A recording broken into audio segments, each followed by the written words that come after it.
क्या आप जानते हैं बोर और पिग में क्या फर्क होता है? चलिए जानते हैं। पिग यानी सूअर, ये एक पालतू जानवर है। इसे खेतों या फार्म में पाला जाता है। ये शांत और इंसानों के साथ रह सकता है। बोर यानी जंगली वराह, ये जंगलों में रहने वाला जंगली जानवर है। इसका शरीर मजबूत होता है और इसके पास तेज दांत होते हैं।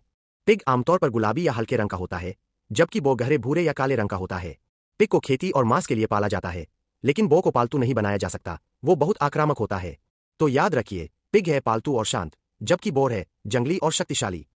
अगर आपको ये वीडियो पसंद आया हो तो लाइक और कमेंट जरूर करें, और ऐसे और दिलचस्प वीडियो देखने के लिए चैनल को सब्सक्राइब करें।